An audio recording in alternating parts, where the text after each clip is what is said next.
Okay.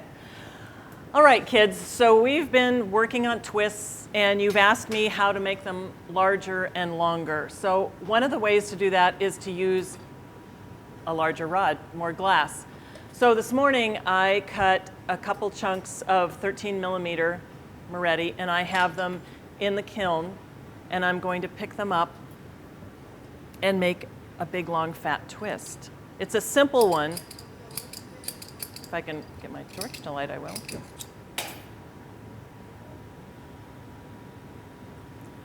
So I'm going to heat up a matching glass rod.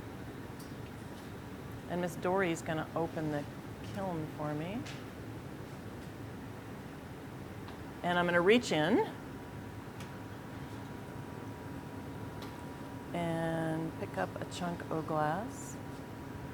And you notice that I paused for just a minute because it was really juicy on the end, and I want to give it time to set up so I don't drop it. So I'm guessing this is the equivalent of, what, 4 or 5 lengths. And remember I told you to work in 1 1/4 inch lengths. I didn't measure this. Sometimes I cheat. So now we're going to pick up another one. And they're preheated, which saves me time. Okay, Miss Dory.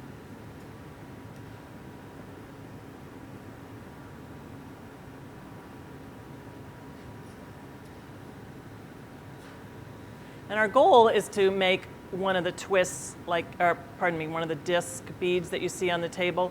But in order to do that, we have to make parts. So we're making parts.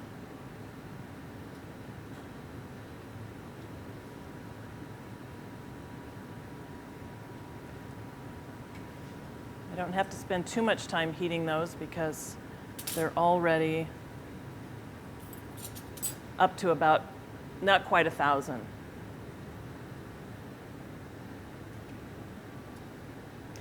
And in the twists we've been making in the past, the last 2 days, have been equal amounts of color.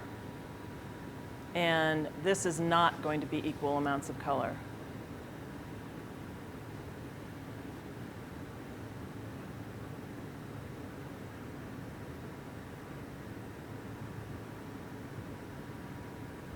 You want to be sure that this blue goes all the way down so you're going to be able to catch it with your punty when the time comes. And I'm going to add just a little bit more.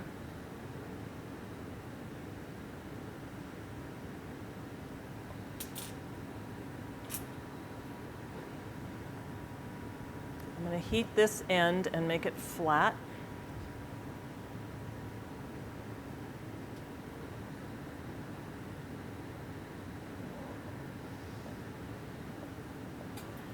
There's a little schmutz in here, so I'm going to pull that out. It's not so critical on the ends, but if I see it and it's easy to pull out, I do. I want to get this metal fairly hot so it sticks to the glass. I'm going to put some heat in my gather, and then I'm going to move over to the other side and take that glass rod off and put a punty on there, a metal punty.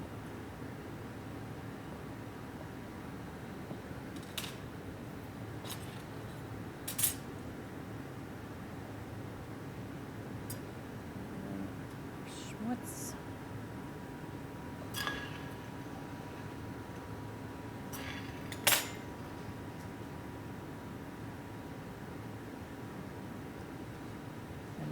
That in neat and tidy. And we'll attach this punty where the 2 green rods and the blue meet. Notice that I'm aiming the heat at the end because this is the glass I need hot. The other is plenty hot. I don't need to worry about it. And now we're going to pretend that these are tricycle bars. If I heat this gather just from the middle, I'm going to end up with huge dog bones. So after you pull a twist, that big chunk at the end, So instead, I'm going to turn my tricycle bars way to the left, and I'm rotating in both directions fairly slowly so the heat will soak in. And then I'll turn it the other way. And this way I'm heating the whole length of that gather of glass.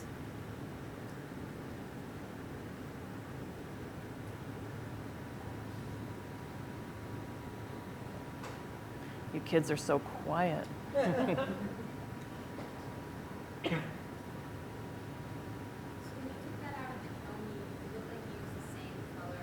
I did use a matching color rod so that I wouldn't have any, if I picked it up with a blue rod, I might get a bonus in my twist. So we have blue and green? We have light, transparent, I call it lime green, grass green, I think, and dark turquoise opaque. And I actually made one this morning, and it's this twist right here.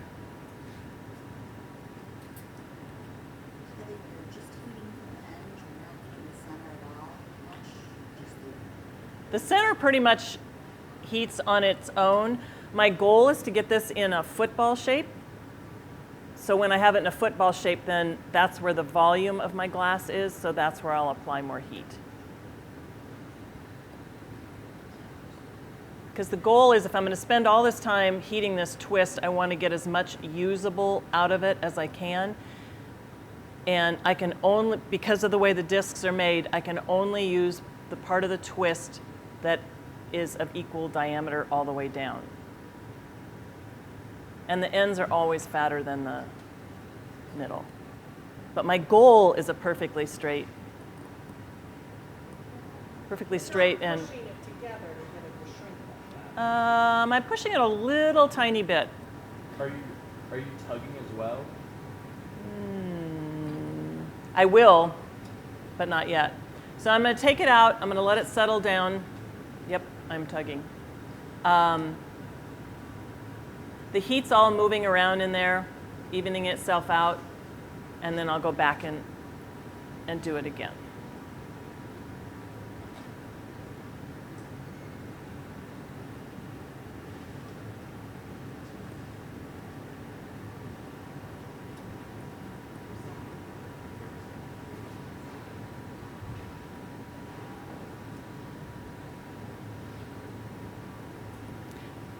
And kids, when you think you have it hot enough, what do you do? Wait. Right.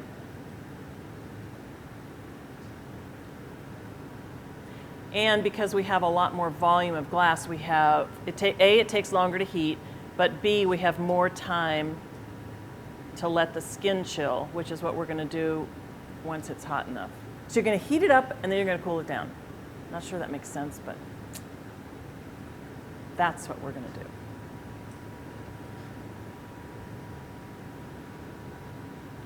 I am udging back and forth to feel the heat. I'm almost always hotter on the right than the left, so I'm going to compensate and heat more on the left.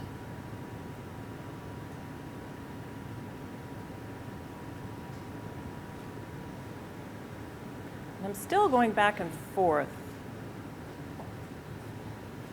I'm reading the heat and feeling the heat. Reading the heat by looking at the color of the glass. Pretty juicy. Okay, I'm going to come out. I'm backing up in case anybody's behind me. We're going to let that skin chill.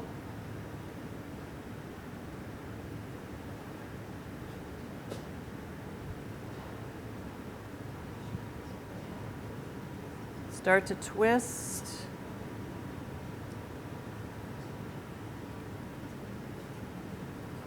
As it starts to cool, you can twist faster.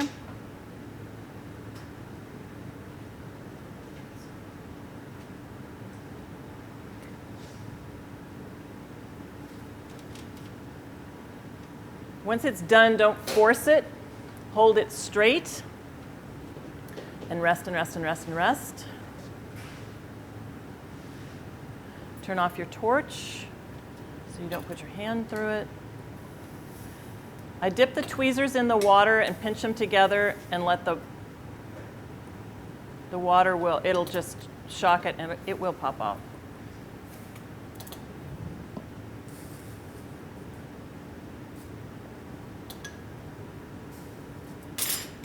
There we go.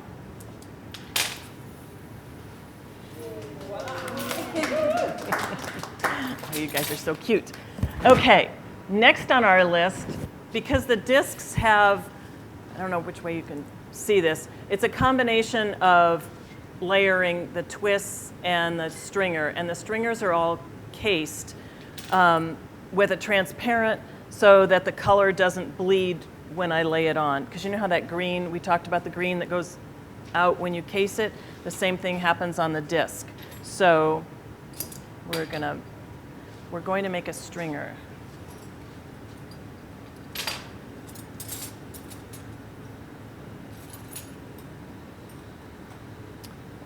Those two pieces of glass are not the same color. Okay, so I'm going to use the darker blue as my handle and melt the medium lapis into it. And all I'm doing at this point is making a big gather of blue because I want the percentage of my opaque to be really high, and the transparent is only there to make the stringer more workable and not bleed. So it's not going to change the color, it's merely going to change how it works.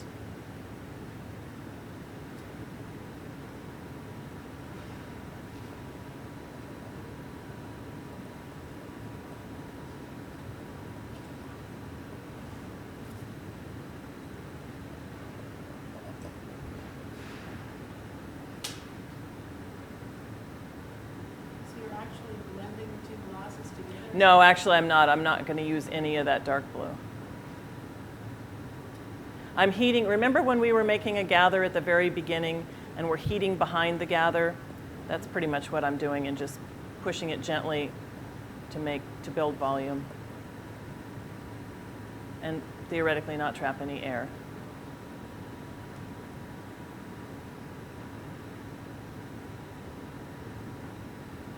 This is where remember I told you about that rocking of the rod, rocking it back and forth a little bit? This comes in handy here.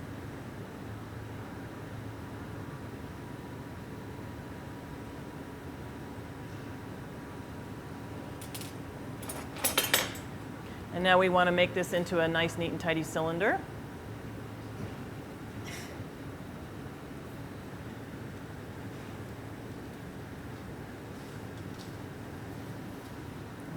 Want the end neat and tidy.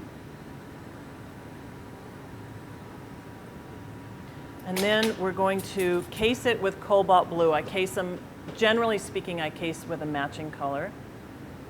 And we're going to need everything encased, otherwise the opaque will leak out like the mustard in your hot dog. So we're going to put a big cap on the end of here.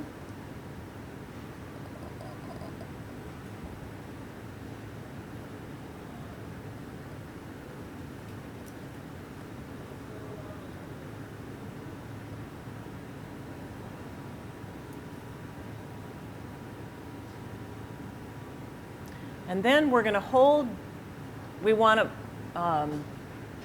the gather under the flame so it stays warm. And then I'm going to work really close. I'm going to gather some glass.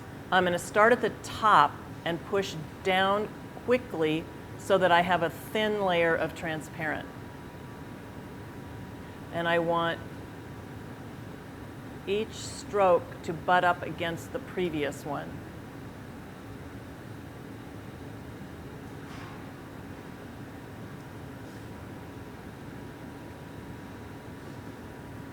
If you stay right in close, everything stays warm enough. I don't want that opaque gather to get juicy at all, though. I want it to stay stable and cool.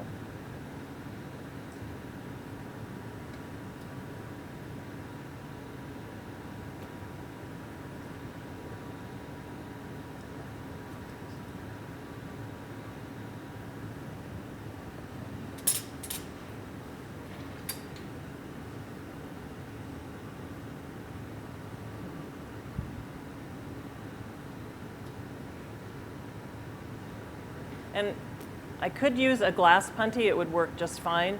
I find that the metal helps retain the heat, and I get a little more out of the pole. I'm going to change hands, take the glass handle off.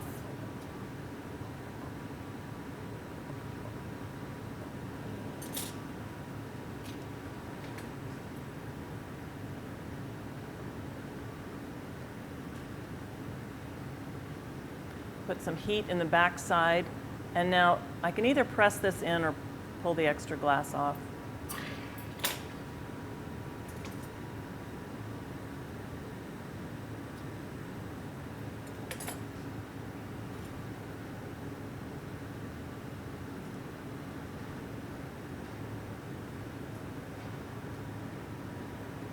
And now I need to put a cap on the other end.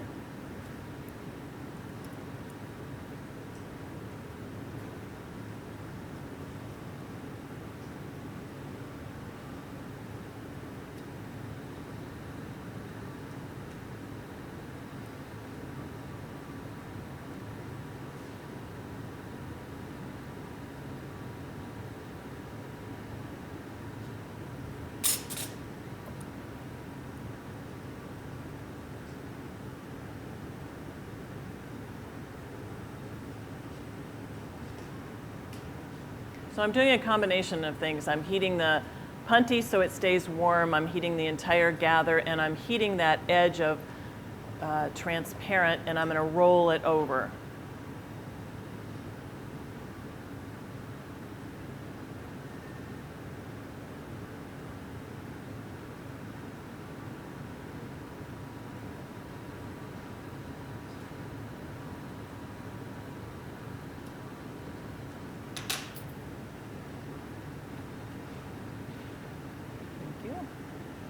Just need to close up that hole.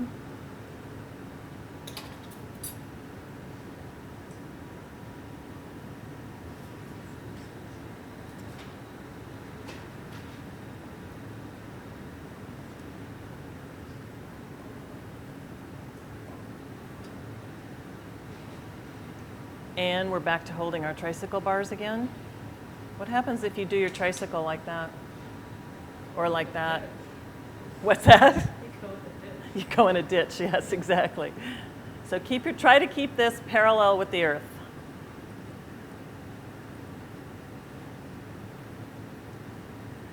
And the slower you turn, the more slowly you turn, the more heat is going to soak in there more quickly. If you go really fast, you're only going to heat the surface. What you want the heat to go all the way to the core. You also want to be thinking at this point, how thick or thin do I want to pull this? You also have to think about the volume of glass and how long your arms are. It's another problem.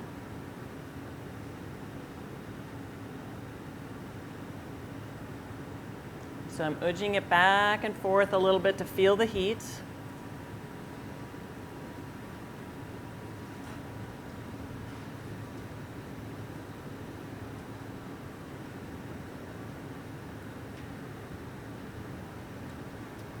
Heating in the center because that's where our volume is right now, putting a little heat in the metal. And we're going to bring it out here and let the skin chill.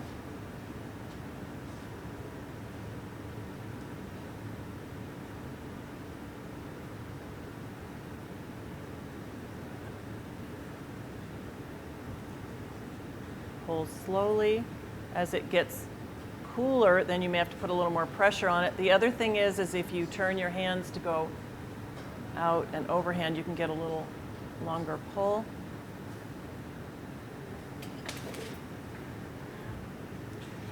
Be careful what you're burning up over there.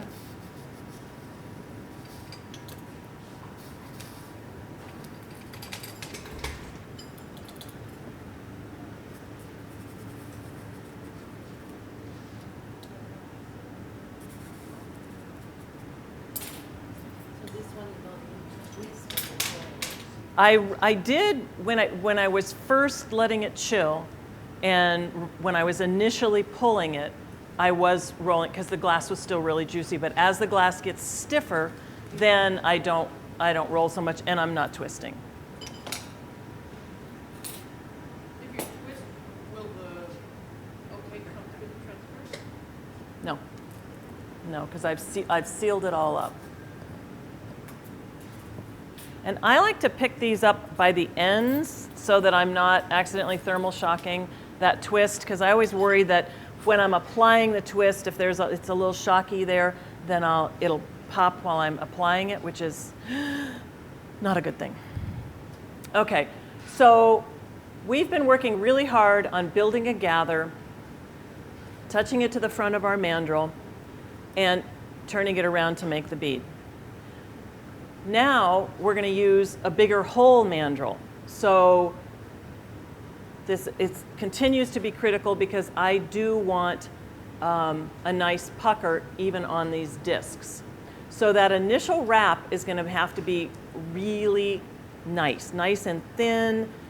And I highly recommend practicing. And I can tell you, I did. I can show it to you.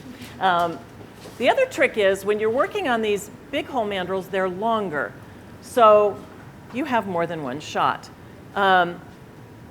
So I'm going to start at one end or the other. It doesn't really matter. And I'm going to make a nice footprint. We're going to practice it first. But then when I'm doing the real one, I have more than one chance.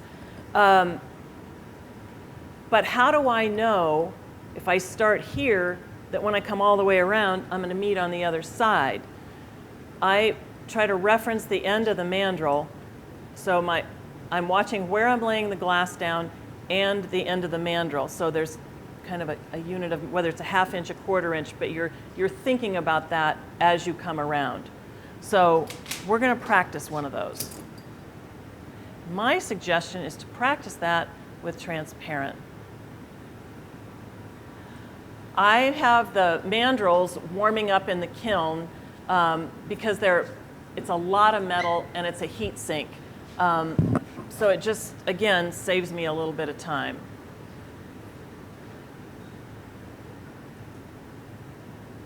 Look at all those chances I have. But I can't see the other side of the mandrel as I'm going around. So I'm looking at this end. Now, if your bead release is really crooked, you might not want to look at that end because that'll confuse you. What size mandrel is This is a ¼ inch mandrel.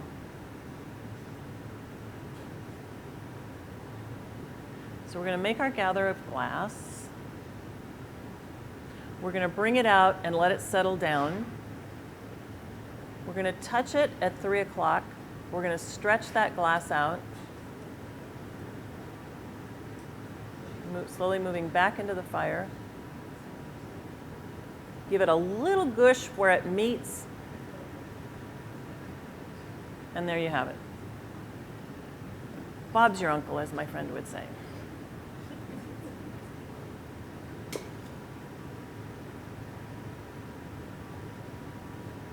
Again, heat that small gather, touch in the front, stretch it out,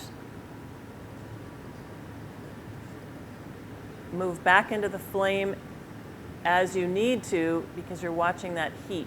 Give it a push and taper off.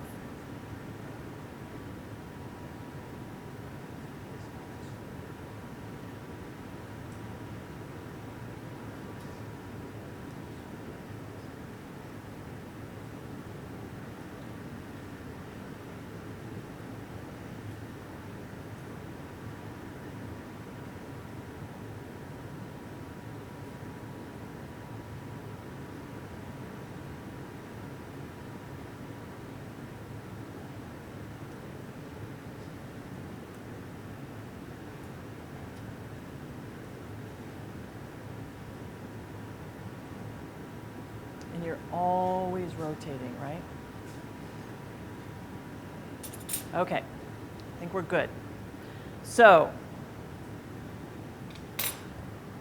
we're going to start a big disc, but I have to be organized before I do that. So I'm going to lay my glass out that I'm going to use. And I'm going to give myself a fighting chance by making the base bead out of a transparent, because remember, a transparent melts at a higher temperature. And then I'll lay down a piece of stringer. I need to clean this. And then I think I'll do the transparent twist is also going to take longer to melt than the opaque ones. And so I like to put that more towards the inside. And then, what color do we want to do next?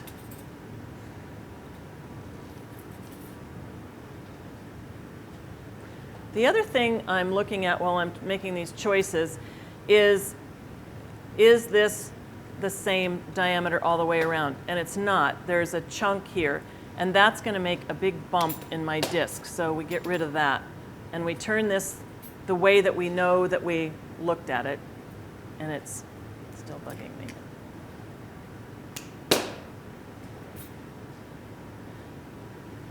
And then we'll do blue, and then turquoise and turquoise. And then, of course, it's always a question of how many wraps can we do. And let's turn that one around. And the best part of a plan is that you can change it. So I lay all these out, but it doesn't necessarily mean that's what I'm going to do. I'm also looking to make sure that the ends have a blunt cut on them. Okay, ready?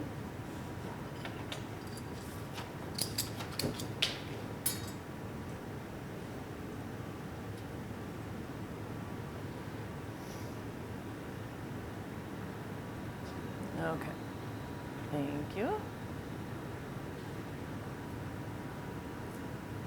Put a little heat in here.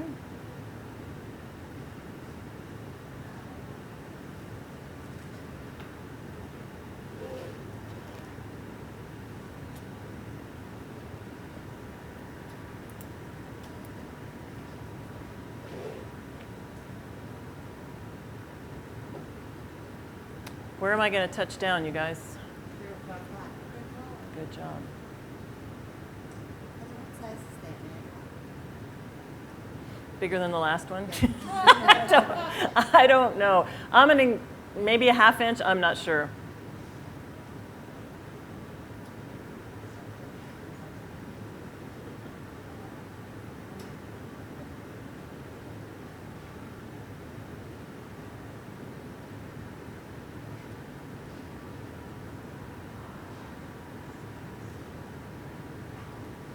Are we all breathing? Are you?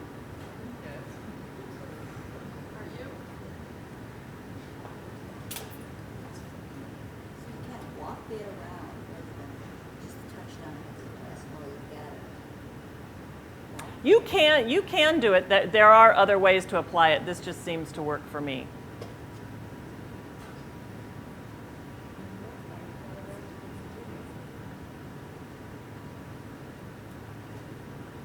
Okay, and I have a little tiny thing there that I don't like. So let's try that again.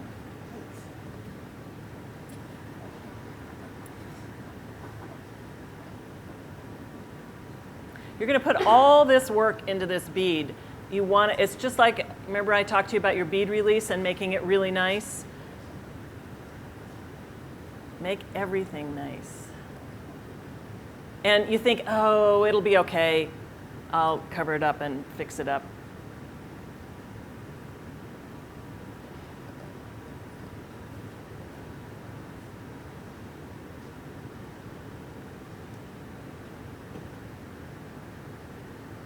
I'm also bracing my hand against that graphite.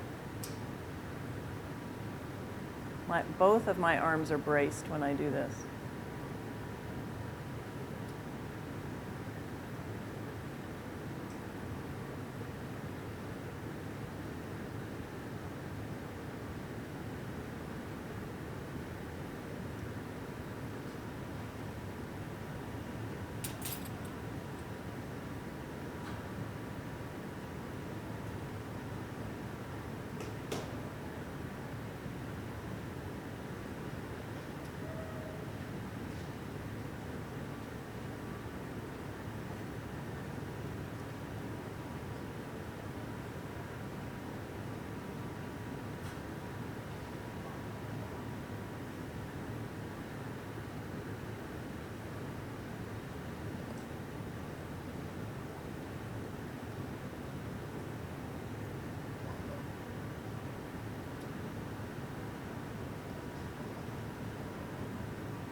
Yes, somebody has a good eye.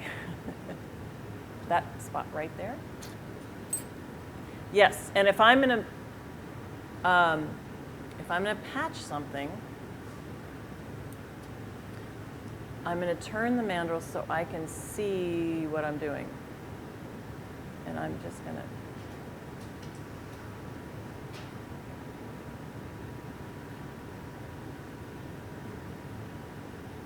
And initially, I'll put a little more heat where I just added that glass.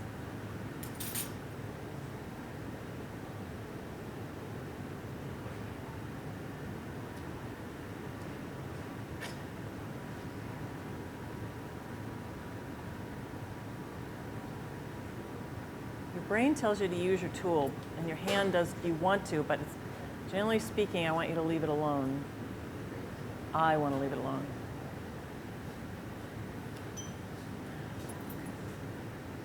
So we're going to start with a stringer.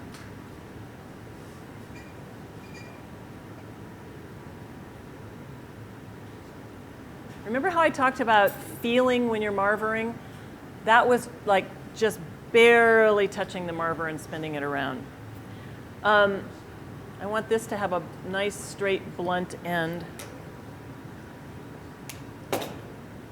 And I never want it to get so hot that it's juicy. I just want it warm. So I'm going to warm up the surface of my bead.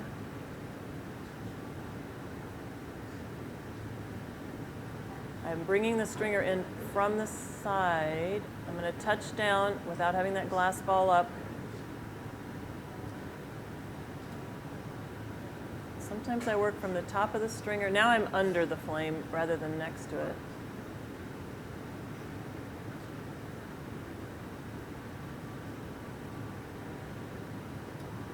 Now I'm going to stop before it meets. I'm going to rest the end down on the table. I'm going to dip my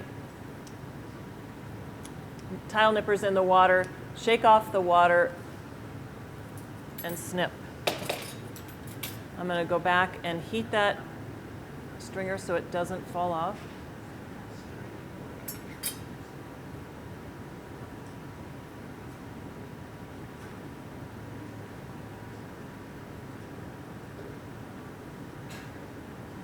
I'm going to bevel it back just a bit. I'm going to lay it down. And then it doesn't quite meet, but I have, volume-wise, I have enough glass. I'm going to barely warm it. I'm going to take this glass cold. My stringer on my bead is warm. My glass stringer is cold, the one I'm picking with. And I'm just pulling it over to match, whatever. And now I'm working slightly under the flame.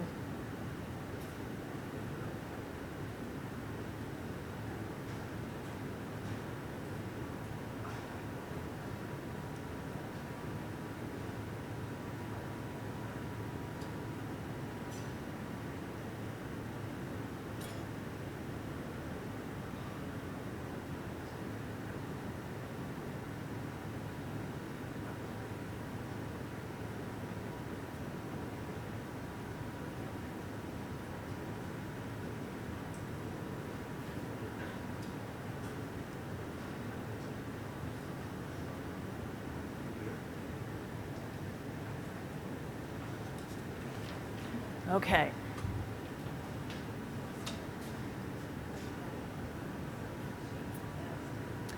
Now, in this case, I know I have enough twist, but how do I know, and can I measure it?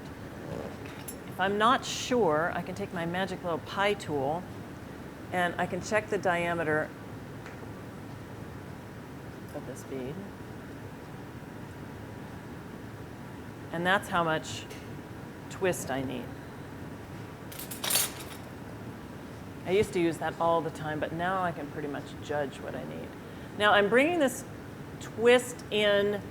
I've moved to the left of my torch, and I'm trying to heat some distance on this twist just to kind of pre-warm it.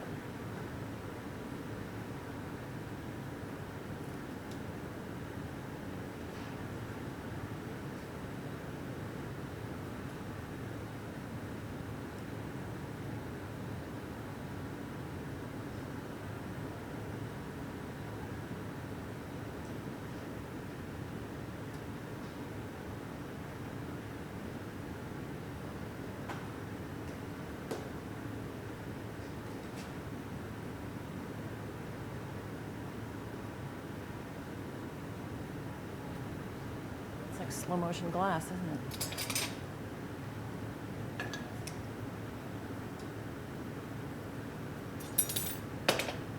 Snip it in just the perfect place.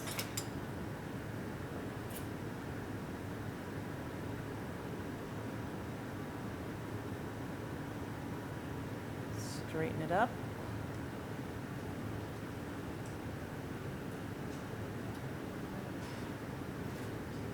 Heat just the end without letting a ball form. You just want it warm so you can push it back just a little.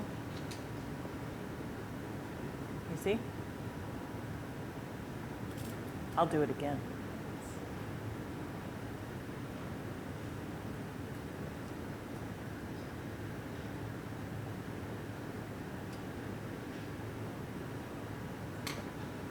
And again, we can move whatever we need to move with our glass. And if you wait just a second, it'll pop right off. You can do it with a metal tool.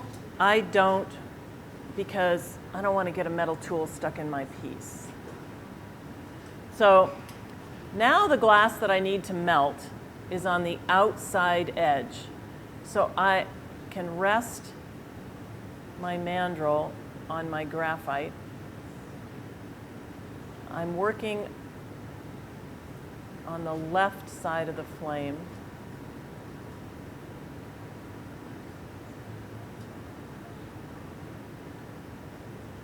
And there are places where this is not attached, but it's okay. I'm going to wait. It'll go down.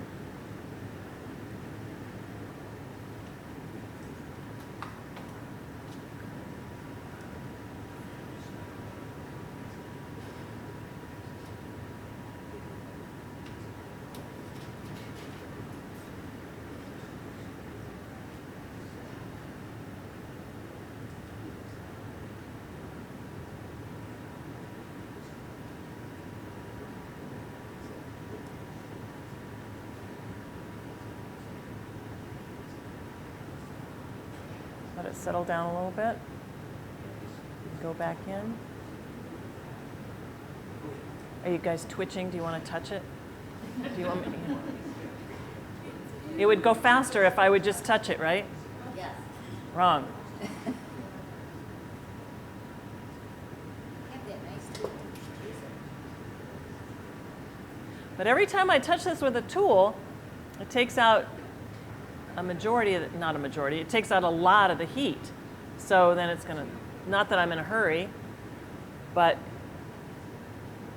So Heather, you're melting it all the way down All- into it? each time I put a wrap on, then I'm melting it into the previous wrap. I want a nice, smooth, so I could stop at any time and have a finished disc. So it's not standing proud like the ones we did decorate. It's more melted totally in. I'm confused. On the beads we've done in the past, we had it on the top and it was just melted on the bottom so it would stand tall on the bead. Oh, This is melting all the way yeah, down. that's a little different, yeah. You have to be careful about turning in both directions when you have Good, Once it's on, reset. the question is, do you have to be careful about turning the mandrel both ways? Is that, yes. I think it's incredibly important to turn the mandrel both ways and at least 1.5 revolutions in each direction. That's my theory and I'm sticking to it. No, I didn't. Look at you. Okay, where are we? We did blue, we did turquoise. Lime green is next in line. It's not. It's so much thinner. Is what still okay? It's not going to disappear because It's it's a- such a smaller diameter. Hot glass down the sleeve. I love that. No, it doesn't. You can look at these discs. Now, I will say that I do grind and polish the surface of all of these. And I don't take off very much material, but I do take off just a little bit, and it does make the line just a little sharper.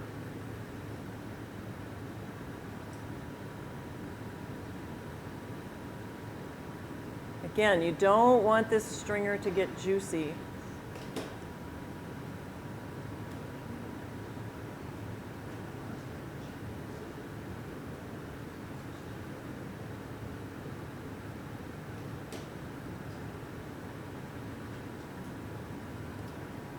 Stop right before the end.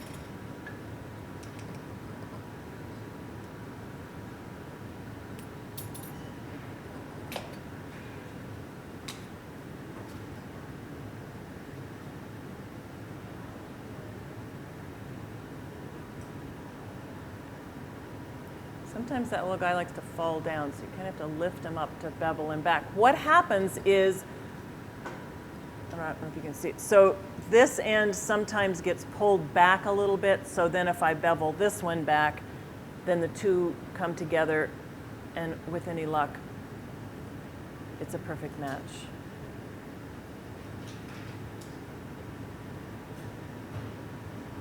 If it's not hot enough, just wait. Come back, sneak up on it, warm it up. It just fell down that time. But we do need to pull it over just a little.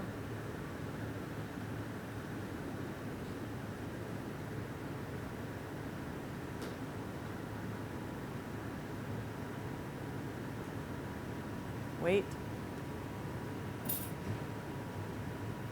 You can adjust the ends with an opaque stringer. What do you do with your transparent twist? If the ends don't quite match. You mean this guy? Yeah. I did pull him over with this. Yeah, I use whatever twist I put down, that's the twist I use to adjust whatever I just did. Does that make sense? Yep. Okay.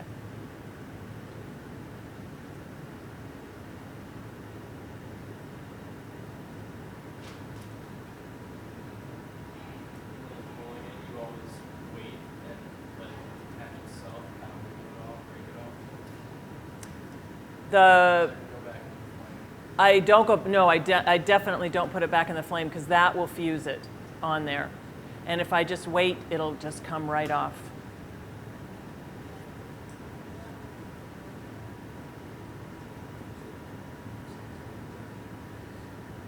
And I'm going to marver this just a little, but I'm going to wait and let that glass chill a little.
You do have to pay attention to, like if you're working on that little seam, you have to be thinking about the rest of the bead and make sure there's enough heat that that stringer doesn't pop off.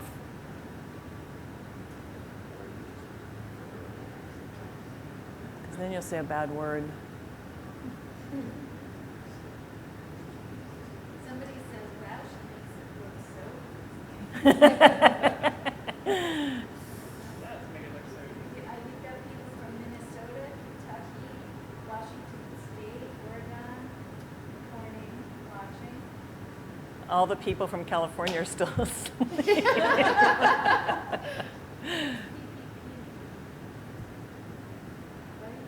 What's that?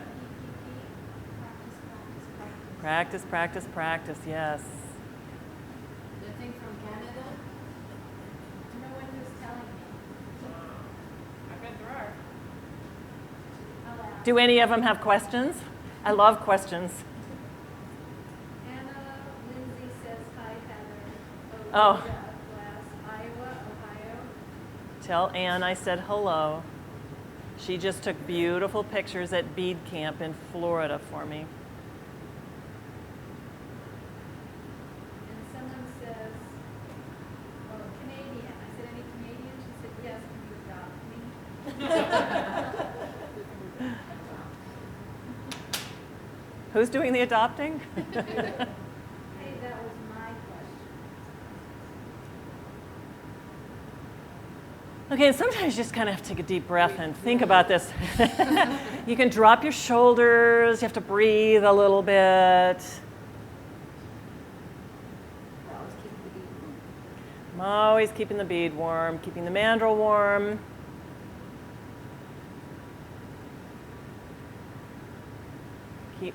Oh, what position are we keeping our mandrel? Horizontal. Are you worried because your bead released? Am I worried about my bead release breaking? Marilyn at Studio 34 Creative Arts Center in Rochester says that. Oh, tell her hi. I'll see her in April. I do believe there's still a space left in that class if anybody wants to call. Where is it?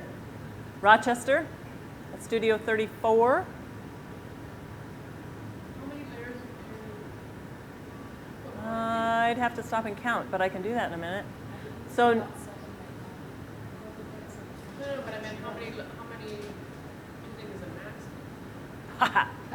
how many is a maximum? Is that It's always a challenge. Yeah, exactly. Should we see how far we can go?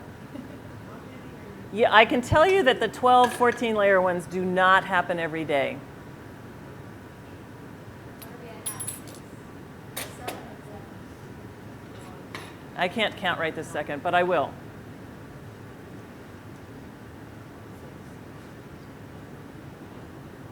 you lift it up? I lift it. If it's falling down, I lift. Yes, I do lift it up. What if it attached before I wanted it to? What would I do? What kind of bead release are you using? What kind of bead release am I using? I am using Fusion Products bead release. Here, we'll show you a can. Where's the bottle? Behind here. Fusion Products. Fusion Products. So, hold on one second. Do I lift it? And Jim, who owns Fusion International, gave me my own label on my bottle of bead release. Special Heather brand, I should say. Well, it's his regular formula, but he put a Heather Trimlett label on it, Heather, so I can be a rock star, you how do know. you keep your bead release from getting flaky? Special release or tips? Keeping it. How do I keep my bead release from being flaky? I haven't had it be flaky. Maybe that's because I use Fusion. This is turning into a commercial. I mean, this bead release did crack, but it'll be fine. The other thing is, I'm not moving. Okay, back the bus up here. This twist went on slightly crooked. So I can warm this twist and I can move it ever so slightly. Just a little, as we say. But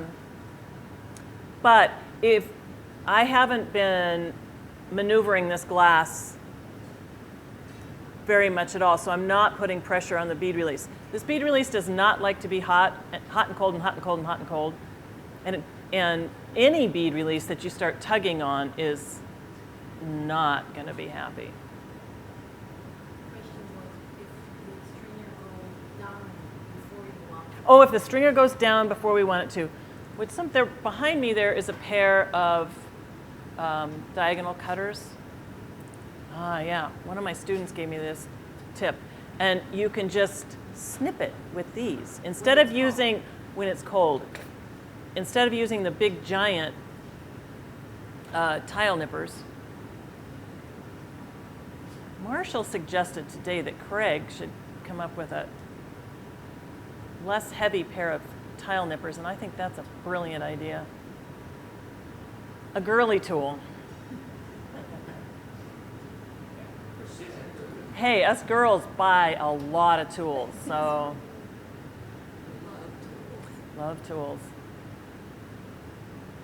Okay, we were going to count the layers. Let's count the layers.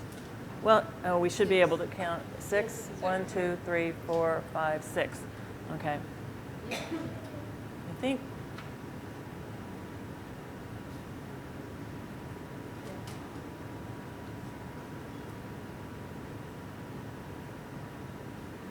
So.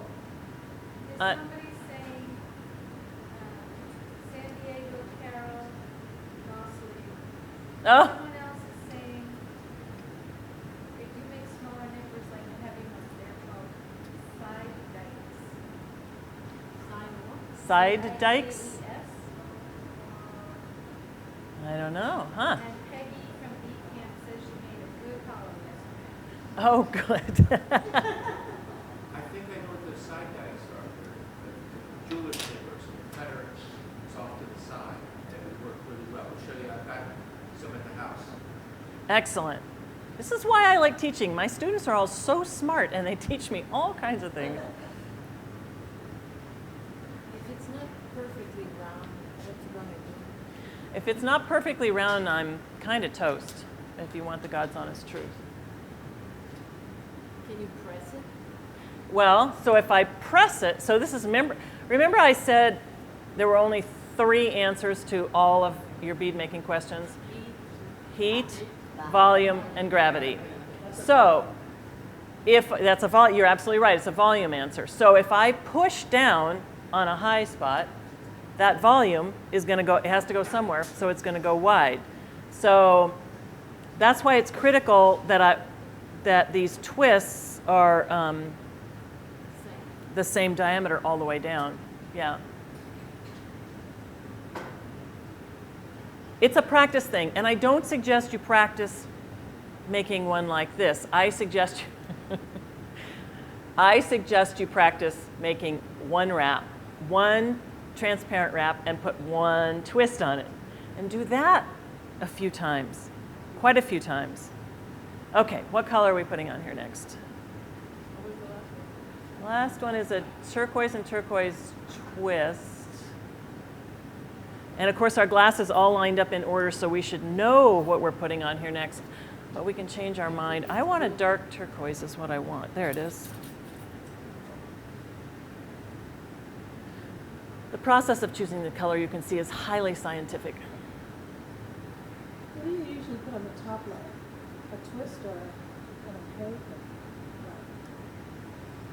The question was, what do I put on the outside layer, the last one? Beth Williams says, hey, Miss dep- Heather, just checking in from your Wait, from who? TA. Sorry for Beth Williams. Oh, Miss Beth, yes. Miss Beth gets to come to California in a week. She's all at Twitter. Thank you. Should we let that touch so we can see what happens when it does? They love you. Anna Lindsay says, Heather, I made a great hollow with Heather Trimlett. Oh, God, the commercials are never ending. That's great. I love it. Yeah, HeatherTrimlett.com. Okay, now here's a little problem. I know you guys like me to have problems, so I can fix them. Yeah, there's a little, well, we have a tiny lump, exactly. But we also have a tiny divot over here. So we just need to move that glass, right? We just need to adjust the volume. We have the right volume, it's just not in the right place. So we're going to ever so carefully warm that spot right there, let it settle down just a little bit, and and then move it. She says with great confidence.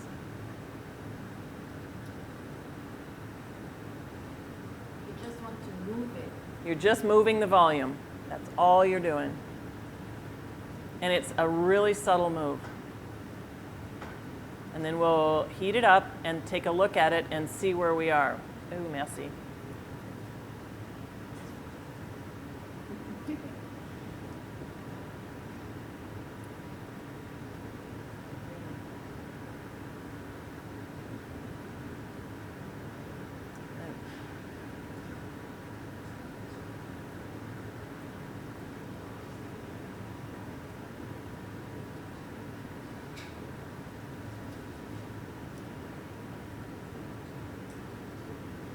You want hot glass there?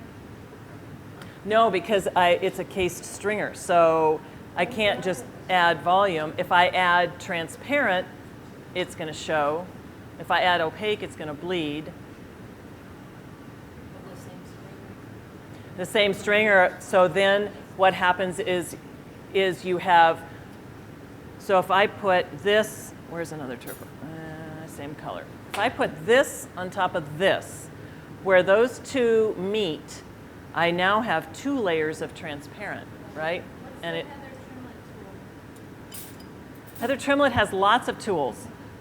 Heather Trimlett has the Trimlett twister tool set for making the perfect twist. Did you just mention Heather Trimlett tool a second ago? I don't think I even mentioned it when I was making the twists. Somebody else might did. Somebody online asked. Somebody online asked. Yeah. Is it the one you use to shape metal, the wraps that goes on? Yeah, you have that little shape. That is part of the kit. Heather Trimlett has tutorials, tools. Now, if you want to buy beads online, not so much. Got to work on that.